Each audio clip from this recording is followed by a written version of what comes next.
నమస్కారం, రేషియా టీవీ వార్తలకు స్వాగతం. నా పేరు జ్యోతిక. వార్తల్లో ముందుగా హెడ్లైన్స్.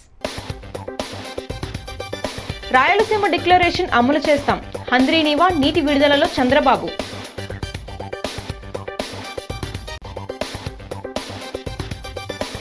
మోదీ పథకాలతో బీజేపీ పట్ల ఆకర్షణ, పార్టీలో చేరిన మహిళలు, యువత.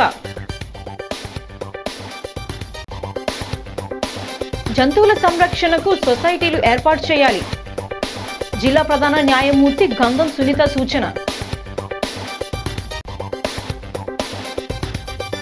క్లీన్ సిటీగా రాజమహేంద్రవరం నగరం, జాతీయ స్థాయిలో 19వ స్థానం, ఏపీలో 2వ స్థానం.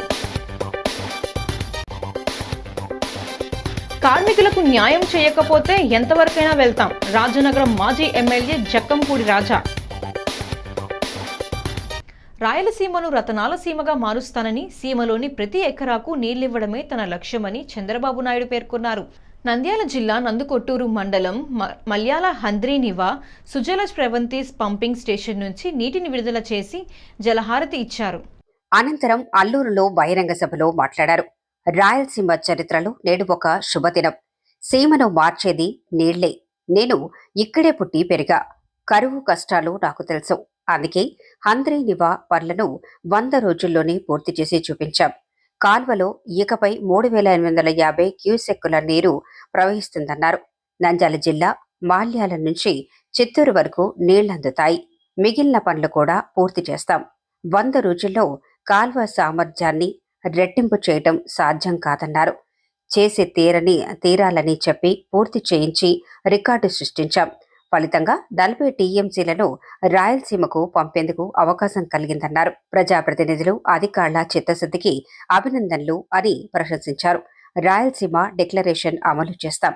రాయలసీమ అభివృద్ధికి నారా లోకేష్ ప్రత్యేక డిక్లరేషన్ ప్రకటించారని, వాటన్నిటినీ అమలు చేస్తామని చంద్రబాబు పేర్కొన్నారు.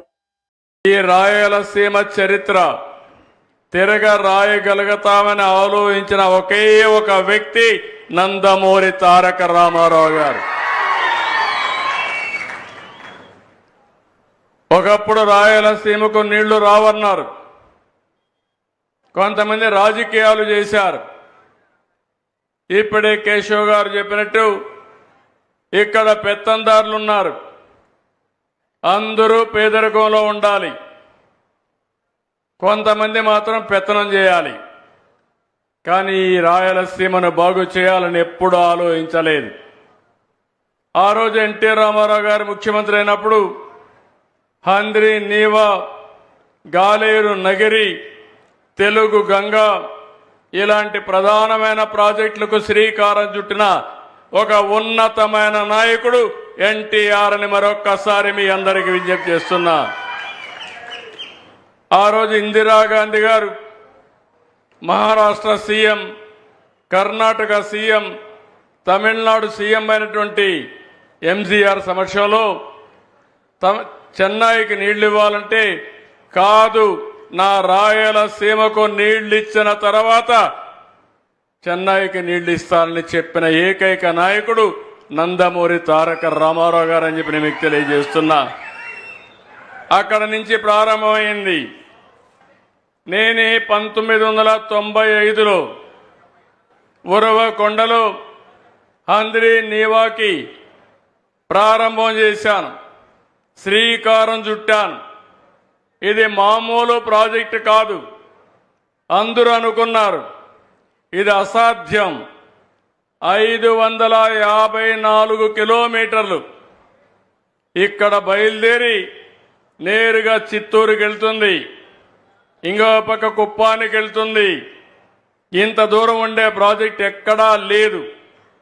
కానీ ఈరోజు మీరు చూస్తే నేను ముఖ్యమంత్రి అవుతానే కాలువలు వెడల్పు చేయకపోతే చివరి భూములకు నీళ్లు పోవనే ఉద్దేశంతో 3890 కోట్ల రూపాయలు శాంక్షన్ చేసి 100 రోజుల్లో పనులు పూర్తి చేసి ఈరోజు పంపులు ఆన్ చేశాను.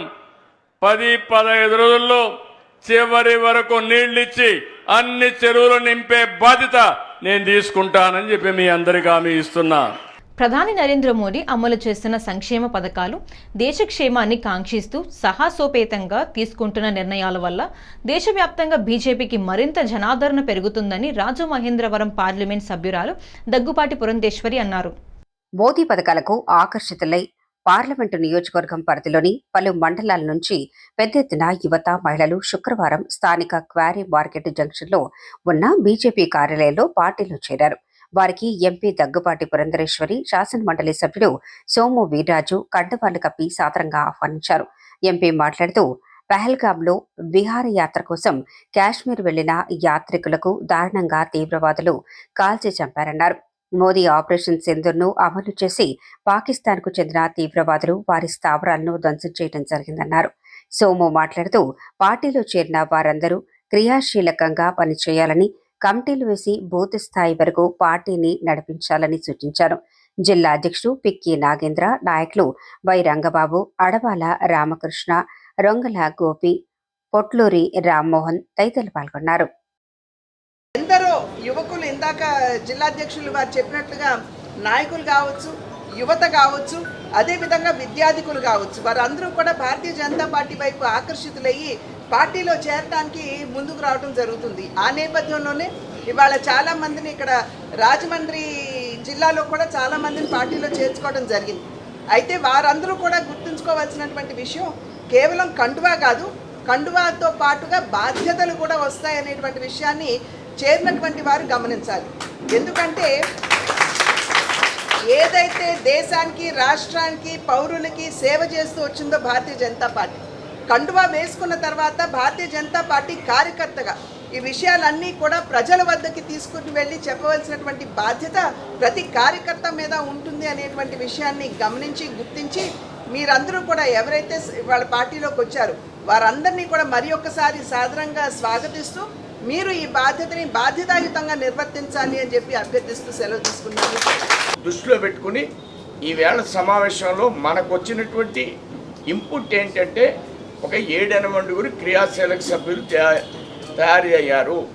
ఆ విధమైనటువంటి ఉద్దేశంతో మనం తయారు చేశాం. ఈ మధ్యకాలంలో చర్చలో నాకు అధ్యక్షుల వారికి జరిగిన చర్చ ఏంటంటే పార్టీలు ఇంకెవరూ సభ్యత్వం చేసే మూడు పోయిందని. వీళ్ళందరూ ఇలా చేరితే మూడు మాకు పోయిందా, మీకు పోయిందా, లేకపోతే చేర్పించి కండువా కట్టేసి పంపించేయడమా? ఇది మనం అర్థం చేసుకోవాలి. మన నిరంతర ప్రక్రియ. అలానే అనపర్తిని చేరారు, అలానే మహిళలు 2 చేరారు. వారిని కూడా క్రియాశీలక సభ్యుడిగా స్వీకరిస్తే ప్రతి మండలంలో మనం 60 మందితోటి కమిటీ వేయాలి. ఇక్కడ ఉన్న పెద్ద నాయకులందరూ కూడా గుర్తించుకోవాల్సింది. రాజనగరంలో కూడా క్రియాశీలక సభ్యులు ఎంతమంది ఉన్నారండి? కానీ మీరు వేసిన కమిటీ ఎంత? 25. ఏమి 62తో కమిటీ వేయాలి కదా. యాక్టివ్గా ఉండే మండలంలోనే జరగడం లేదు మనకి. ఇది కార్యకర్తలు అయితే చేరుతున్నారు. ఇది మీరు అర్థం చేసుకుని ఆ విధంగా ప్రయత్నం చేయాలని ఆశిస్తూ ముగిస్తున్నారు. జనతా పార్టీ అభివృద్ధి కోసం, దేశ అభివృద్ధి కోసం మేము కూడా భాగస్వామ్యం అవుతామని చెప్పి దేశంలో అలాగే రాష్ట్రంలో అదేవిధంగా మన జిల్లాలో కూడా మంచి ప్రముఖులు అదేవిధంగా విద్యావంతులు కూడా భారతీయ జనతా పార్టీలోకి చేరడం జరుగుతూ ఉంది. అందులో భాగంగా ఈరోజు కూడా కొంతమంది ముఖ్యులు మన పార్టీలో చేరుతూ ఉన్నారు. వారందరినీ కూడా సాదరంగా మేము భారతీయ జనతా పార్టీ అలాగే భారతీయ జనతా పార్టీ కుటుంబంలోకి సాదరంగా ఆహ్వానిస్తూ ఉన్నాము. రావడానికి గల కారణం గత 5 సంవత్సరాల్లో మన మాజీ ప్రభుత్వం ఎన్ని అక్రమాలు, ఎన్ని అధర్మాలు ఎన్ని చేసిందో మన అందరం చూస్తూనే ఉన్నాము. ఇక మీద నుంచి ఈ కూటమి ప్రభుత్వం అనేది మన రాష్ట్ర ఉన్నత న్యాయస్థానం రాష్ట్ర న్యాయ సేవల సంస్థ ఆదేశాల మేరకు జిల్లా న్యాయ సేవల సంస్థ ఆధ్వర్యంలో ఎస్పీసీఐ నియమాలపై తూర్పుగోదావరి, కాకినాడ డాక్టర్ బిఆర్ అంబేద్కర్ కోనసీమ జిల్లాల అధికారులతో జిల్లా కోర్టు ప్రాంగణంలో సమావేశం నిర్వహించారు. ఈ సందర్భంగా గంధం సునీత మాట్లాడుతూ జంతువుల సంరక్షణ కోసం తప్పనిసరిగా సొసైటీలను, షెల్టర్లను ఏర్పాటు చేయాలన్న హైకోర్టు ఆదేశాలను అమలు చేయాలన్నారు. కొన్ని జిల్లాల్లో సొసైటీలు, షెల్టర్లు లేవన్న విషయం తమ దృష్టికి వచ్చిందని, ఇప్పటికైనా జిల్లా యంత్రాంగం వీటి ఏర్పాటుపై దృష్టి సారించాలని చెప్పారు. వీటి కోసం అవసరమైన భూమి, నిధులు కేటాయించాల్సిందిగా ఆయా జిల్లాల కలెక్టర్లకు లేఖ రాయనున్నట్లు తెలిపారు. సొసైటీల వివరాలు, వాటి ద్వారా సంరక్షించబడిన జంతువుల సంఖ్య తదితర సమాచారాన్ని ప్రతి నెల డిఎల్ఎస్ఏకు పంపాలన్నారు. చర్యలు చేపట్టకుండా ఉదాసీనత ప్రదర్శిస్తే కోర్టు ధిక్కరణ చర్యలు ఎదుర్కోవాల్సి ఉంటుందని హెచ్చరించారు. డిఎల్ఎస్ఏ కార్యదర్శి N Srilatha, ACB court judge L Venkateswararao అధికారులు పాల్గొన్నారు. అందరికీ నమస్కారం అండి. ఈస్ట్ గోదావరి జిల్లా అంటే ఈస్ట్ గోదావరి జ్యుడిషియల్ డిస్ట్రిక్ట్ వచ్చి అమలాపురము, కాకినాడ, ఈస్ట్ గోదావరి ప్లస్ మనకి అల్లూరు సీతారామరాజు 4 జిల్లాలు కలుస్తాయి. మాకు హానరబుల్ హైకోర్టు వారి నుండి వచ్చిన డైరెక్షన్స్ ప్రకారం క్రూయల్టీ టు యానిమల్స్ యాక్ట్ అనేది ఒకటి ఉంది. దాని ప్రకారం కూడా సొసైటీ ఒకటి prevention of cruelty to animals act rules అనేవి 2001లో ఫ్రేమ్ చేయడం జరిగింది. 2001లో ఫ్రేమ్ చేసిన తర్వాత దానికి ఒక సొసైటీ ఉండాలి, ఒక కమిటీ ఫామ్ చేయాలి, మెంబర్స్ ఉండాలి. మంత్లీ ఒకసారి వాళ్ళు మీటింగ్ పెట్టుకుని యానిమల్స్కి మనం ఎలా ప్రొటెక్ట్ చేస్తున్నాము అనే దాని మీద డెసిషన్స్ తీసుకుని ఎన్ని కేసెస్ రిజిస్టర్ చేశారు, లేకపోతే ఎన్ని యానిమల్స్ని సీజ్ చేసి ప్రొటెక్ట్ చేశారు, ఎక్కడ హ్యాండ్ ఓవర్ చేశారు అనే రిపోర్ట్స్ మాకు డిఎల్ఎస్ఏకి పంపించవలసిందిగా ఒక పబ్లిక్ ఇంట్రెస్ట్ లిటిగేషన్ 2017లో ఫైల్ చేస్తే దానిలో రిట్విషన్లో డైరెక్షన్ హానరబుల్ హైకోర్టు వారు ఇచ్చున్నారు. దానిలో భాగంగానే ప్రతి నెల కూడా మేము animal husbandry plus district collector గారి దగ్గర నుంచి రిపోర్ట్స్ రిసీవ్ చేసుకుని ఆ రిపోర్ట్స్ అన్నీ కూడా హానరబుల్ హైకోర్టు వారికి పంపించడం జరుగుతుంది. దీనిలో ఉన్న rules guidelines plus gist of ఆ రిపిటిషన్లో ఆర్డర్ ఏంటంటే, సొసైటీలో మన కాన్స్టిట్యూషన్ ప్రకారం being human beings we have certain rights and duties. అలాగే యానిమల్స్ కూడా వాళ్ళ లైఫ్స్ని కూడా ప్రొటెక్ట్ చేసి వాటిని సేఫ్ గార్డ్ చేయాల్సిన బాధ్యత మనకి కాన్స్టిట్యూషన్ ప్రకారము ఇచ్చున్నారు. బీయింగ్ పబ్లిక్ మనము ఎవరైతే ఈ రెస్పెక్టివ్ ఆర్గనైజేషన్స్లో ఉన్నారో వాళ్ళందరూ కూడా యానిమల్ హస్బెండరీ, పోలీస్ డిపార్ట్మెంట్, అలాగే ఎడ్యుకేషనల్ డిపార్ట్మెంట్స్ వాళ్ళు, రోడ్ ట్రాన్స్పోర్ట్ ఆఫీస్ వాళ్ళు, వీళ్ళందరూ కూడా బ్లాంకెట్ ఫార్మాలిటీ కింద వాళ్ళు డ్యూటీస్ చేస్తున్నామా అనేది కాకుండా ఈ క్రూయల్టీ టు యానిమల్స్ యాక్ట్ అనే దాన్ని స్ట్రిక్ట్గా ఇంప్లిమెంట్ చేయాలని చెప్పి ఆ యాక్ట్లో ఉన్న దాని ప్రకారం దీనికి వైలేషన్స్ అయితే కనుక punishments, not only fines, punishments కూడా ఇంపోజ్ చేయడం అవుతుంది. రాజమహేంద్రవరం నగరం పరిశుభ్రతతో మరోసారి సత్తా చాటింది. స్వచ్ఛ సర్వేక్షణ 2024-25 అవార్డులలో 3 నుంచి 10 లక్షల లోపు జనాభా కేటగిరీలో రాజమహేంద్రవరం నగరపాలక సంస్థ దేశంలోని 19వ స్థానంలో నిలువగా రాష్ట్రంలో 2వ స్థానంలో నిలిచింది. ఈ మేరకు న్యూఢిల్లీలోని విజ్ఞాన్ భవన్లో జరిగిన అవార్డుల ప్రదానోత్సవ వేడుకల్లో కేంద్ర హౌసింగ్, అర్బన్ వ్యవహారాల శాఖ మంత్రి మనోహర్ లాల్ ఖట్టర్ చేతుల మీదుగా జిల్లా కలెక్టర్ పి ప్రశాంతి ఈ అవార్డును అందుకున్నారు. రాజమహేంద్రవరం నగర అభివృద్ధిలో ఈ పురస్కారాన్ని ఓ కీలక మైలురాయి అని జిల్లా collector RMC commissioner P Prasanthi పేర్కొన్నారు. పరిశుభ్రత కోసం తీసుకున్న వినూత్న చర్యలు, స్మార్ట్ టెక్నాలజీ వినియోగం, డోర్ టు డోర్ చెత్త సేకరణ, రీసైక్లింగ్ విధానం, పారిశుధ్య సిబ్బంది కృషితో పాటు పౌరుల భాగస్వామ్యంతో ఇదంతా సాధ్యపడిందన్నారు. ఎంయుడిసి ముఖ్య కార్యదర్శి S Suresh Kumar, CDMA commissioner Sampath Kumar, additional commissioner PV Ramalingeswar, MHO Vinutna, COC incharge Raviteja పాల్గొన్నారు. के बाद आंध्र प्रदेश से राजा मुंद्री मंच पर पधारे. आंध्र प्रदेश से राजा मुंद्री, पूरी टीम को हम आमंत्रित करते हैं कि कृपया मंच पर पधारें.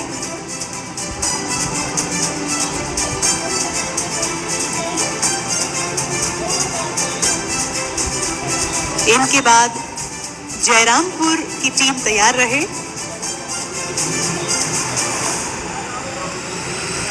बहुत बहुत शुभकामनाएं. प्रॉमिसिंग स्वच्छ शहर ऑफ आंध्र प्रदेश. आइए शुभकामनाओं के साथ आगे बढ़ते हैं. अरुणाचल प्रदेश से जयरामपुर. ఏపీ పేపర్ మిల్లు ప్రతి ఏటా 100 కోట్ల లాభాలు ఆర్జిస్తున్నా మిల్లులో పనిచేస్తున్న కార్మికులకు మాత్రం వేతనాలు పెంచకుండా నిరంకుశంగా వ్యవహరిస్తుందని మాజీ ఎమ్మెల్యే వైసీపీ యువజన విభాగం రాష్ట్ర అధ్యక్షుడు జక్కంపూడి రాజా మండిపడ్డారు. స్థానిక కృష్ణసాయి కళ్యాణ మండపంలో శుక్రవారం జరిగిన మీడియా సమావేశంలో ఆయన మాట్లాడుతూ మిల్లులో ఈడీ స్థాయి నుంచి ఆఫీసర్ల వరకు లక్షల జీతాలు పెంచుకుంటున్నారని, కానీ కార్మికులకు మాత్రం మొండి చేయి చూపిస్తున్నారని ఆరోపించారు. ఈ నెల 18వ తేదీ వరకు యాజమాన్యానికి గడువు ఇచ్చామని, అయితే ప్రభుత్వం సానుకూల దృక్పథంతో చర్చలు సాగిస్తుండటం వల్ల ఖచ్చితంగా కార్మికులకు న్యాయం జరుగుతుందనే ఉద్దేశంతో ఈ నెల 21 వరకు తమ ఉద్యమాన్ని వాయిదా వేస్తున్నట్లు తెలిపారు.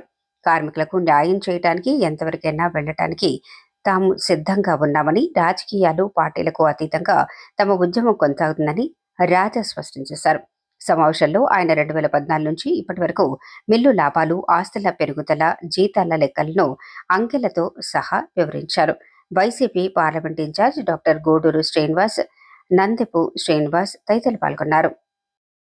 గురించి మనస్ఫూర్తిగా ఇవాళ ప్రభుత్వాన్ని కూడా ఎక్కడ రాజకీయ రంగు పొలవకుండానే రిక్వెస్ట్ చేస్తూ ఉన్నాం, డిమాండ్ చేస్తూ ఉన్నాం. అధికారుల తాలూకా బాధ్యత, ప్రభుత్వం తాలూకా బాధ్యత ఇది. మనం తయారు చేసిన చట్టాలని ఒక పక్కన మన కళ్ళెదురుగుండానే ఈ స్థాయిలో వాటిని పూర్తిగా విస్మరించే కార్యక్రమం జరుగుతూ ఉన్నప్పుడు యాజమాన్యాన్ని లొంగదీయాల్సిన పని, బాధ్యత మన మీద ఉంది. కార్మికులకు న్యాయం జరిగేటట్టుగా చూడాల్సినటువంటి అవసరం ఉంది అని చెప్పి డిమాండ్ చేస్తూ ఉన్నాం. ఇప్పటికే మొన్నటి రోజు 14వ తేదీ నాటికి క్లియర్ చేస్తారేమో, ఇష్యూని సార్ట్అవుట్ చేస్తారేమో అని చెప్పి ఎదురు చూసాం. బట్ మళ్ళీ తిరిగి మీరు విజయవాడలో మీటింగ్ పెడతామని చెప్పి చెప్పడం, మరి ఆ కారణంగా మళ్ళీ ఆ 14వ తేదీలోపు చెయ్యకపోతే కనుక ఖచ్చితంగా దీన్ని ఉద్యమిస్తామని చెప్పినటువంటి మాటని కాస్త మళ్ళీ సమయం తీసుకోవాలి. ప్రభుత్వం సానుకూలంగా సంప్రదింపులు చేస్తూ ఉన్నప్పుడు మనం కంగారు పడకూడదు అనేటువంటి ఉద్దేశంతోనే ఆగాం. మొన్న మధ్యకాలంలో జరిగినటువంటి సమావేశంలో కూడా మరొకసారి మళ్ళీ దాన్ని పోస్ట్పోన్ చేసి 21వ తేదీ నాటికి మరో సమావేశాన్ని పెడతామని చెప్పిన కారణంగా మరొకసారి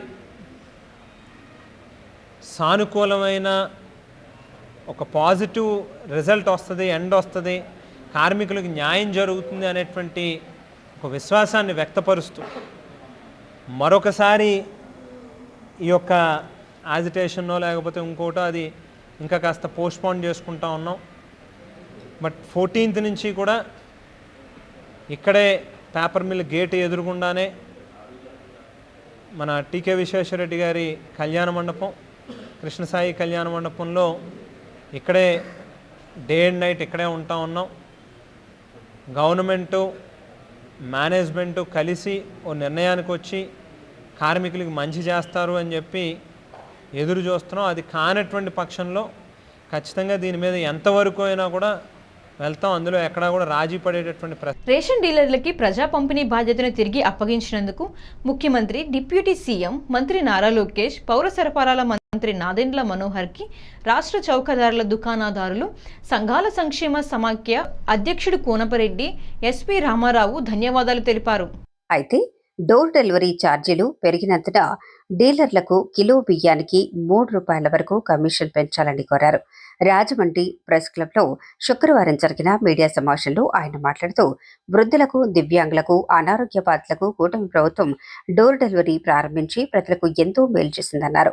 డోర్ డెలివరీ నిమిత్తం అయ్యే ఖర్చు డీలర్లు భరించలేని పరిస్థితి వచ్చిందని ఆవేదన వ్యక్తం చేశారు. ముఖ్యమంత్రికి, సివిల్ సప్లైస్ మంత్రికి, పౌర సరఫరాల కమిషనర్ని కలిసి బియ్యం కేజీ ఒక్కంటికి ₹1 నుండి ₹3 పెంపుదల చేయవలసిందిగా వినతి పత్రం ఇచ్చినట్లు వివరించారు. సంఘం జనరల్ సెక్రటరీ మునగా గిరిజారావు, బీవీఎన్ సాయిరెడ్డి, నల్లా వెంకటేశ్వరరావు, నమ్మి వెంకటేశ్వరరావు, బాబీ, కొమ్మిశెట్టి వీర్రాజు, వి సూరిబాబు, వీరస్వామి తదితరులు పాల్గొన్నారు.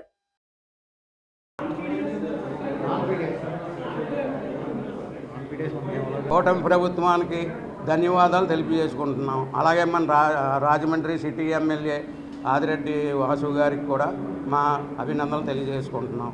ఆయన మా గురించి అసెంబ్లీలో అడగడం, కమిషన్ కూడా పెంచడానికి కృషి చేస్తానని కూడా చెప్పడం జరిగింది. కాబట్టి ఆయనకు కూడా మేము పూర్తి సహాయ సహకారాలు అందిస్తూ ఆయనకు కూడా ధన్యవాదాలు తెలియజేసుకుంటున్నాం. అలాగే మా ముఖ్యంగా ఏంటంటే మేము డోర్ డెలివరీ వచ్చిన తర్వాత మాకు తూకం తీయడానికి ఒక మనిషిని పెట్టుకోవాల్సి వస్తుంది. అతనికి 5,000 నుంచి 6,000 దాకా ప్రతి డీలర్ ఖర్చు పెట్టవలసి వస్తుంది. కాబట్టి మాకు వచ్చి కమిషన్, ఇప్పుడు రూపాయి కమిషన్ అంటే 100 క్వింటాల వాళ్ళకి 10,000 వస్తుంది. కొట్టద్ది హెల్పర్ జీతం పోను డీలర్కి మిగిలిది ఏమీ లేదు. మేము ₹3 కమిషన్ ఇమ్మనమని చెప్పి అడగడం జరిగింది. మరి ప్రభుత్వం దృష్టిలో కూడా పెట్టాం. అలాగే మనం విజయవాడ వరదలు వచ్చినప్పుడు రాష్ట్ర వ్యాప్తంగా డీలర్లు అందరి తరపు నుంచి కూడా 3 కోట్లు విరాళం కూడా ఇవ్వడం జరిగింది.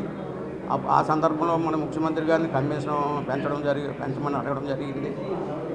ముఖ్యమంత్రి గారు, మినిస్టర్ గారు, civil supply minister Nadendla Manohar గారు, లోకేష్ గారు, పవన్ కళ్యాణ్ గారు అందరినీ కూడా కలవడం జరిగింది.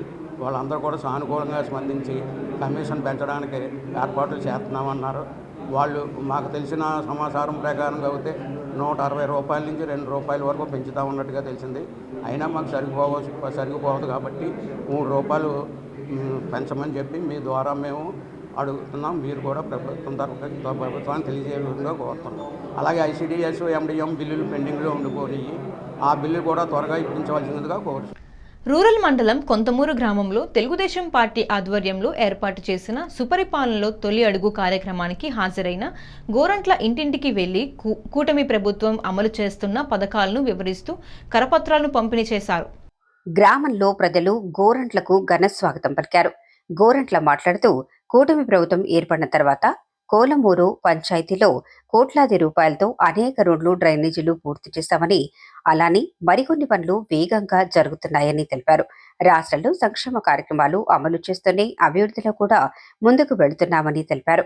మండల టీడీపీ అధ్యక్షులు మత్శెట్టి ప్రసాద్, గ్రామ కమిటీ అధ్యక్షులు పిన్నమరెడ్డి ఈశ్వరుడు, రాష్ట్ర మహిళా ప్రధాన కార్యదర్శి Majji Padmavathi, tourism corporation director Vasireddy Rambabu, Yamana Narayana Goud, Undavalli Bangararaju, Tadepalli Nagaraju, Addala Srinu, Nunna Krishna, Kurukuri Kishore, minority నాయకులు షేక్ కాసిం, ఉమర్, గోక శ్రీను, బత్తిన రత్నంరాజు, బోడిమూడి సుధీర్, షేక్ సుల్తానా, అంగర చిన్నారావు, పాలడుగుల శ్రీనివాసరావు పాల్గొన్నారు.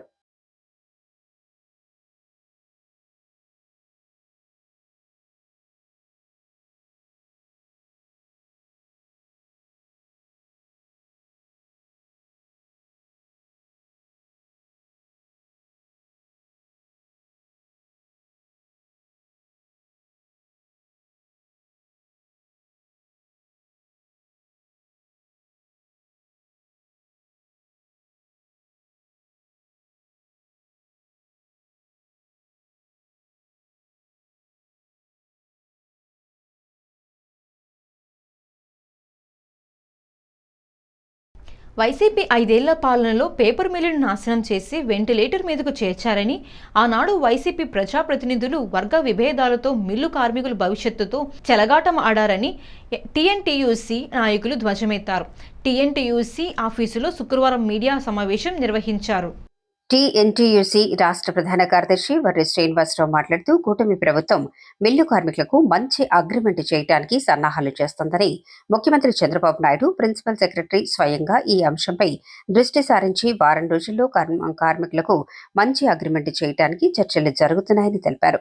టీఎన్టీయూసీ జిల్లా మాజీ అధ్యక్షుడు నక్కా చిట్టిబాబు మాట్లాడుతూ టీడీపీ హయాంలో 2014 నుంచి 2019 వరకు మంచి అగ్రిమెంట్ చేశామని, కానీ వైసీపీ 5 ఏళ్ల పాలనలో ఆ ప్రజాప్రతినిధులు వర్గపోరుతో పేపర్ మిల్లు కార్మికులకు అన్యాయం చేశారని విమర్శించారు. టీడీపీ రాష్ట్ర కార్యదర్శి కాశీ నవీన్ కుమార్, టీఎన్టీయూసీ నగర అధ్యక్షులు నల్లం శ్రీను, పార్లమెంటు కమిటీ ఉపాధ్యక్షులు మజ్జి రాంబాబు, దుత్తారపు గంగాధర్, దాస్యం ప్రసాద్, అడారి లక్ష్మీనారాయణ, బోసు, రమణ, ప్రకాష్, పేపర్ మిల్లు కార్మికులు పాల్గొన్నారు.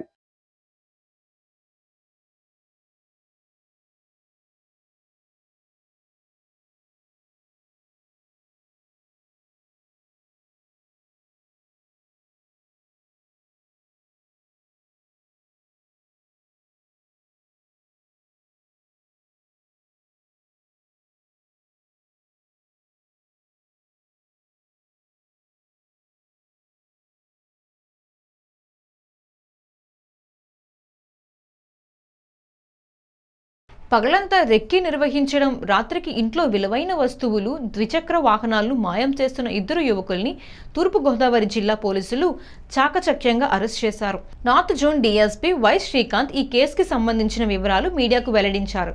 జిల్లాలో ఇప్పటికే వివిధ పోలీస్ స్టేషన్ల పరిధిలో 14 కేసుల్లో ఉన్న నిందితులుగా ఉన్నారని శ్రీకాంత్, సిఐ వై సత్యకిషోర్ తెలిపారు. సీతానగరం మండలం రఘుదేవపురానికి చెందిన సువరపు మణికంఠ ఇంటికి తాళం వేసుకుని నిడదవోలులోని సోదరి ఇంటికెళ్లారు. ఈ నెల 12న ఇంటికి తిరిగొచ్చారు. బీరువాలో 4 కాసుల బంగారు ఆభరణాలు, 70 తులాలు వెండి వస్తువులు, 1.50 లక్షల రూపాయలు చోరీకి గురైనట్లు గుర్తు చేశారు. సీతానగరం మండలం రఘుదేవపురం రవీంద్రనగర్ కాలనీకి చెందిన నీలంశెట్టి వెంకటవాసు, రాజానగరానికి చెందిన గొడ్డు భాను శివశంకర్ చోరీ చేసినట్లు గుర్తించారు. చోరీ సొత్తు స్వాధీనం చేసుకుని రాజమహేంద్రవరం కోర్టులో హాజరుపరచగా రిమాండ్ విధించినట్లు తెలిపారు. కేసు ఛేదించిన హెచ్సి వాసంశెట్టి శ్రీను, కానిస్టేబుల్స్ కుమార్, రమేష్ ను అభినందించారు. ఈ నెల 12వ తారీఖున సీతానగరం పోలీస్ స్టేషన్ పరిధిలో రఘుదేవాపురం గ్రామంలో సురవరపు మణికంఠ అనే వాళ్ళ ఇంట్లో దొంగతనం జరిగిందని మనకి కంప్లైంట్ రావడం జరిగింది. అదే రోజు మధ్యాహ్నం 3 గంటలకు వెంటనే మన బృందాలు అప్రమత్తమై సంఘటన జరిగిన ప్రాంతానికి వెళ్ళడం జరిగింది. ఆ క్రమంలోనే అత్యంత సాంకేతిక పరిజ్ఞానాన్ని ఉపయోగించి మన పోలీసు వారు నిందితుల్ని వారం రోజుల వ్యవధిలోనే పట్టుకోవడం జరిగింది. నిందితులు నీలంశెట్టి వెంకటవాసు, ఇతను రఘుదేవాపురం గ్రామం సీతానగరం మండలానికి చెందినవాడు. అలానే రెండో వ్యక్తి గొడ్డు భాను శివశంకర్, ఇతను రాజానగరంకి చెందినవాడు అనమాట. వీళ్ళిద్దరూ కూడా గతంలో అనేక బైక్ దొంగతనాలు చేశారు. చెడు వ్యసనాలకి దురలవాట్లకు అలవాటు పడి జలసాల కోసం అని చెప్పి బైకులు ఇంటి ముందు పార్క్ చేసిన బైకులను దొంగతనం చేసి వీటిని అమ్ముకొని దాంతో జలసాలు చేస్తూ ఉండేవాళ్ళు అనమాట. సో ఇప్పుడు ఫిర్యాదుదారు అయినటువంటి సురవరపు మణికంఠ ఇంటి పక్కనే నీలంశెట్టి వెంకటవాసు అనే వాళ్ళు ఉంటారు. వాళ్ళు ఊళ్ళో లేకపోవడాన్ని గమనించి వీళ్ళు దొంగతనం చేయడం జరిగింది. ఈ దొంగతనంలో మనకి ఫిర్యాదుదారు నుంచి సుమారు 4 కాసుల బంగారం పోయినట్టు, అలానే 70 తులాల వెండి, 1.5 లక్ష క్యాష్ పోయినట్టు ఫిర్యాదు రావడం జరిగింది. వెంటనే తక్షణం రాజనగరంలో ఉన్నటువంటి ఈ మణికంఠ వెంకటవాసుని పట్టుకోవడం జరిగింది. కొంతమూరులో వేంచేసి ఉన్న శ్రీ వారాహి అమ్మవారి ఆలయం వద్ద వారాహి పీఠం వ్యవస్థాపకులు Pamarthi Baburao, Vijayalakshmi, social activist lion Pamarthi Nagaraju ఆధ్వర్యంలో శుక్రవారం ఉచిత మెగా మెడికల్ క్యాంప్ నిర్వహించారు. ఆకాశం ఆసుపత్రికి చెందిన ఎండి డాక్టర్ హేమా మల్లి, డాక్టర్ అంజన, డాక్టర్ రోహి, డాక్టర్ రామ్మోహన్ రావు వివిధ ప్రాంతాల నుంచి హాజరైన రోగులకు వైద్య సేవలు అందించి ఉచితంగా మందులు పంపిణీ చేశారు. వారు మాట్లాడుతూ ఆకాశం ఆసుపత్రి ఆధ్వర్యంలో 5 రోజుల పాటు ఈ క్యాంపు ద్వారా వచ్చిన రోగులకు ఉచితంగా వైద్య సేవలు అందిస్తామని, ఆరోగ్యశ్రీ ఉన్నా లేకుండా శస్త్రచికిత్సలు కూడా ఉచితంగానే చేస్తామని తెలిపారు. షుగర్, బీపీ, ఈసీజీ, నెలసరిగా సంబంధించిన వ్యాధులను కూడా ఇక్కడ వైద్యులు పరీక్షలు నిర్వహించారు. తమకు ఇంత మంచి అవకాశం కల్పించిన వారాహి పీఠం వ్యవస్థాపకులు పామర్తి బాబురావు, విజయలక్ష్మి, నాగరాజ్కి కృతజ్ఞతలు తెలిపారు. ఈరోజు ఆకాశం గ్రూప్ ఆఫ్ హాస్పిటల్స్ ఆధ్వర్యంలో మెగా మెడికల్ క్యాంప్ ఏర్పాటు చేయడం జరిగింది. వెంకటేశ్వర సిస్టర్స్ వ్యవస్థాపకులు బాగా జరిగింది. అలాగే తాడేపల్లిగూడెంలో ఒక బ్రాంచ్ ఉంది. ప్రతి ఒక్కరు కూడా ఈ మెడికల్ క్యాంప్ లో రిజిస్టర్ అయిన ప్రతి ఒక్కరికి ఆపరేషన్ ఏమన్నా పడితే కొంతమూరు గ్రామంలో వారాహీదేవి ఆలయం వద్ద మెగా మెడికల్ క్యాంప్ ఏర్పాటు చేయడం జరిగింది. కొంతమూరు గ్రామ ప్రజలందరికీ ఇది ఒక అద్భుత అవకాశంగా చెప్పొచ్చు. ఎందుకంటే రోగరహిత కొంతమూరు గ్రామాన్ని నిర్మించడమే ఇక్కడ ఆల్మోస్ట్ ఎక్కువ మందికి గుండె వ్యాధుల ఇబ్బందులు ఎక్కువ ఉన్నాయని గ్రహించి ఇక్కడ పామర్తి బాబురావు గారు అలాగే పామర్తి నాగరాజు గారిని కన్సల్ట్ చేస్తే మెడికల్ క్యాంప్ అమ్మవారి ఆలయం వద్ద ఉచితంగా ఏర్పాటు చేద్దామని చెప్పి వాళ్ళు మమ్మల్ని అప్రోచ్ అవడంతో ఈ మెడికల్ క్యాంప్ ఏర్పాటు చేయడం జరిగింది. ఈ మెడికల్ క్యాంపులో మనం ఏమేమి వ్యాధి నిర్ధారణ పరీక్షలు చేస్తామంటే షుగరు, బీపీ, అలాగే గుండె సంబంధించి ఈసీజీ పరీక్షలు చేసిన తర్వాత ఆడవాళ్ళలో ఎక్కువ శాతం ఉండే నెలసరి సమస్యలకు కూడా ఈ మెడికల్ క్యాంపులో ఉచితంగా చూడడం జరుగుద్ది. ఈ క్యాంపుకి వచ్చే డాక్టర్లు మా ఆకాశం హాస్పిటల్స్ ఆధ్వర్యంలో ఈ మెగా మెడికల్ క్యాంప్ ఏర్పాటు చేయడం జరిగింది.